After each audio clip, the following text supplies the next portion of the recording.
C'est les enfants d'Israël. Et c'est comme ça que Pierre a compris. C'est comme ça que Pierre a compris, fait de toutes les nations des disciples, il a compris comme quoi c'était les enfants d'Israël.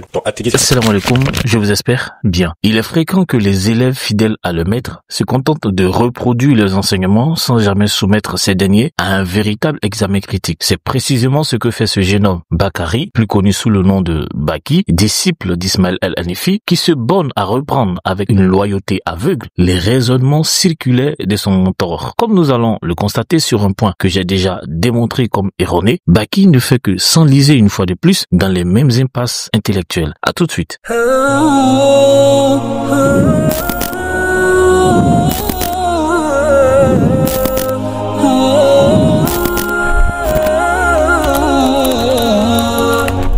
Après sa résurrection d'entre les morts et alors que son élévation au ciel approchait, Jésus adressa à ses disciples une ultime recommandation, celle d'annoncer l'évangile à toutes les nations. Pour un grand nombre de musulmans, l'expression « toutes les nations » qu'on la goïme en hébreu, dans ce passage, n'élargit pas la mission du Messie au monde entier, mais reste circonscrite aux enfants d'Israël, peuple auquel il était exclusivement envoyé. C'est dans ce contexte que Baki, lors d'un live TikTok, s'est cru autorisé à commenter ce passage, sans en saisir, comme nous allons le voir, les véritables implications. C'est les enfants d'Israël.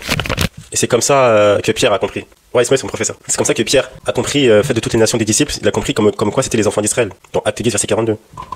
Qu'est-ce qu'il dit, Pierre? Et Jésus nous a ordonné de prêcher au peuple. Le peuple, c'est les enfants d'Israël. Même s'il prêche à un païen, oui, Corneille, c'est un païen. Vous venez de l'entendre. Il établit un parallèle entre Matthieu 28, 19 et Actes le chapitre 10, le verset 42, soutenant que Pierre aurait compris l'expression toutes les nations comme désignant uniquement le peuple d'Israël. Mais écoutons à nouveau le passage d'Actes le chapitre 10, le verset 42 qu'il invoque. Et Jésus nous a ordonné de prêcher au peuple et d'attester que c'est lui qui a été établi par Dieu, juge des vivants et des morts. N'avez-vous pas relevé un détail essentiel? Baki a tronqué le verset en s'arrêtant à la portion qu'il arrange. Prêcher au peuple. Dans Acte 10, verset 42.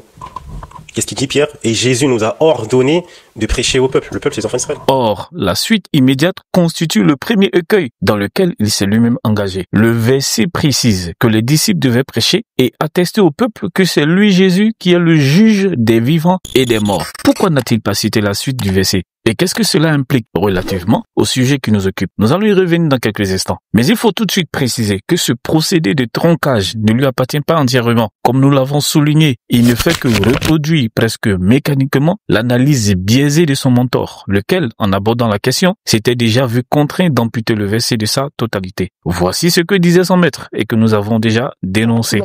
Les apôtres de Jésus n'ont jamais compris ça. Si vous regardez le texte de Actes des Apôtres 10-42, Pierre, qui est le leader phare des apôtres de Jésus, il a dit Jésus nous a envoyé prêcher au peuple. Il n'a pas dit qu'il nous a envoyé prêcher partout. Ça n'existe pas. Et pourtant, on venait de le voir, le verset précise qu'il fallait prêcher et attester que Jésus est juge des vivants et des morts. Celui qui le dit, c'est Pierre, que Ismaël qualifie de leader phare des apôtres de Jésus. On doit relever sur ce point que cette expression, juge des vivants et des morts, apparaît à deux autres endroits du Nouveau Testament. Une fois sous la plume de Paul et une autre fois sous la plume de Pierre, lui-même dans l'une de ses lettres adressées à des croyants les évitant à ne plus vivre dans le désordre spirituel comme par le passé et à se dissocier de la débauche des païens qui s'étonnent que ceux-ci ne prennent plus part à leurs mauvaises actions. L'apôtre de préciser que ces païens rendront compte à celui qui est prêt à juger les vivants et les morts. Cela dit, il apparaît clairement que pour Pierre, le Christ sera le juge du jour du jugement, jugeant l'humanité tout entière, israélites, non-israélites, vivants, morts, etc. Ce point qui se dessine en Actes chapitre 10, verset 42, éclaire sur la raison pour laquelle Baki s'est vu contraint, tout comme son maître, de tronquer le verset. Ce passage à lui seul dévoile sans équivoque la portée universelle de la prédication de l'évangile. D'ailleurs, en prononçant ces paroles, Pierre se tenait devant Corneille, accompagné des siens. Corneille qui, comme Baki lui-même le reconnaît, était un païen. Et Jésus nous a ordonné de prêcher au peuple. Le peuple, c'est les enfants d'Israël. Même s'il prêche à un païen, oui, Corneille, c'est un païen. Voilà. Donc voilà, je suis la seule. Corneille, c'est un païen. Hein? Corneille, c'est un païen ou c'est un... Corneille, c'est un païen, quand même. Parce qu'il y a divergence, hein. Chez qui? Il y a un ijma'. Il y a ijma' chez qui? Parce que c'est pas ijma', c'est... Chez les frères de l'interreligieux, il y a un ijma'. Ah bon? C'est un païen. Moi, j'avais entendu l'inverse, tu vois. Mais c'est quoi les preuves? Je sais pas, j'avais juste entendu qu'il était pas païen, quoi. Pierre, c'est un païen, Pierre, parce que, frère, il a été formé en Italie. Pierre, c'est un païen. Que vous le vouliez ou non, Pierre, c'est un païen. Bref. En tout cas, L'apôtre Pierre? Corneille, excuse-moi, Corneille, c'est un païen. Ah, j'entends.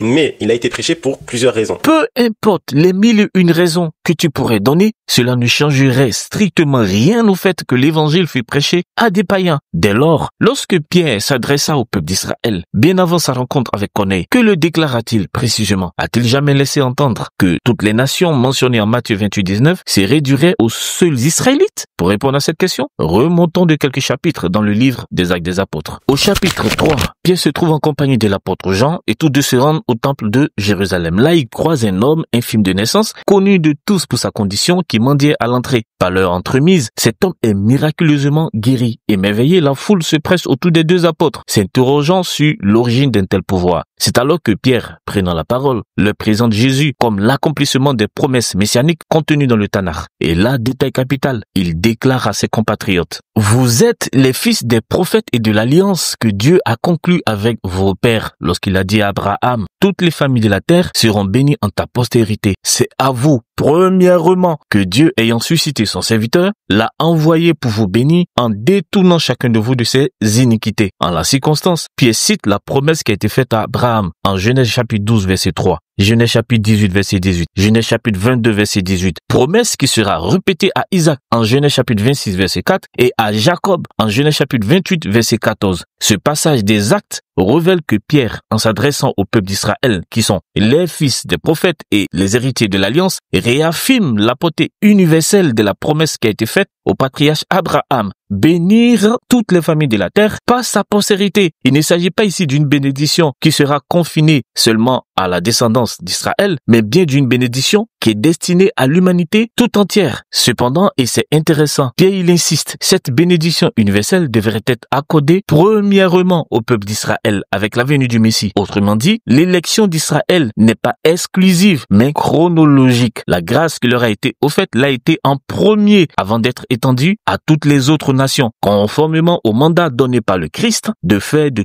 toutes les nations des disciples. Ainsi, dans la prédication même de Pierre devant Israël, l'universalisme de la mission du Christ apparaît clairement dans le dessein divin. L'évangile n'est pas destiné uniquement aux Israélites, mais premièrement à eux, parce qu'ils sont les fils des prophètes et héritiers de l'alliance qui a été faite avec les patriarches. Il y a dans cette formule une hiérarchie temporelle, non une restriction ethnique, et c'est ce même Jésus, porteur de cette bénédiction universelle, que Pierre proclame en Actes le chapitre 10 verset 42 comme étant le juge des vivants et des morts, donc de tous les hommes, sans exception. En conclusion, on voit bien qu'en voulant s'appuyer sur Actes 10 42 pour limiter la portée de l'expression toutes les nations de Matthieu 28 19, Baki et son maître n'ont fait qu'enfoncer le clou. Ils ont prouvé malgré eux que toutes les nations incluent les païens, les goïms, et que cela concerne l'humanité tout entière. Évidemment, le caractère universel de l'évangile met fin à l'islam avant même sa naissance, et c'est la raison pour laquelle il s'efforce de s'attaquer à cette universalité. Échec et mat, barakallahu fikum, wassalamu alaikum.